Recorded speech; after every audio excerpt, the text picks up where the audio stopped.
In like manner, strive thou to comprehend from these lucid, these powerful, conclusive, and unequivocal statements the meaning of the cleaving of the heaven, one of the signs that must needs herald the coming of the last hour, the day of resurrection. As he hath said, when the heaven shall be cloven asunder, by heaven is meant the heaven of divine revelation, which is elevated with every manifestation, and rent asunder with every subsequent one. By cloven asunder is meant that the former dispensation is superseded and annulled. I swear by God, that this heaven being cloven asunder is, to the discerning, an act mightier than the cleaving of the skies.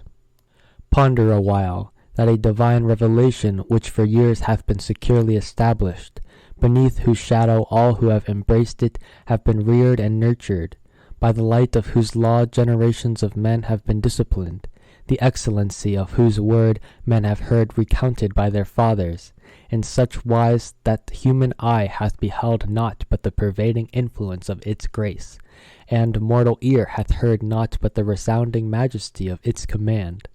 What act is mightier than that such a revelation should, by the power of God, be cloven asunder and be abolished at the appearance of one soul? Reflect. Is this a mightier act than that which these abjects and foolish men have imagined the cleaving of the heaven to mean? Moreover, consider the hardships and the bitterness of the lives of those revealers of the divine beauty. Reflect how single-handed and alone they faced the world and all its peoples, and promulgated the law of God. No matter how severe the persecutions inflicted upon those holy, those precious and tender souls, they still remained, in the plenitude of their power, patient, and, despite their ascendancy, they suffered and endured. In like manner, endeavor to comprehend the meaning of the changing of the earth. Know thou that upon whatever hearts the bountiful showers of mercy, raining from the heaven of divine revelation, have fallen, the earth of those hearts hath verily been changed into the earth of divine knowledge and wisdom. What myrtles of unity hath the soil of their hearts produced? What blossoms of true knowledge and wisdom hath their illumined bosoms yielded? Were the earth of their hearts to remain unchanged, how could such souls who have not been taught one letter, have seen no teacher, and entered no school, utter such words and display such knowledge as none can apprehend? Methinks they have been molded from the clay of infinite knowledge, and kneaded with the water of divine wisdom.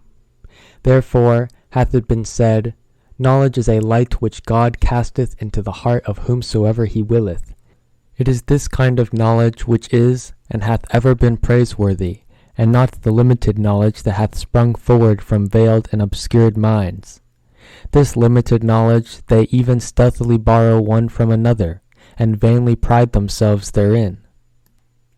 Would that the hearts of men could be cleansed from these man-made limitations and obscure thoughts imposed upon them.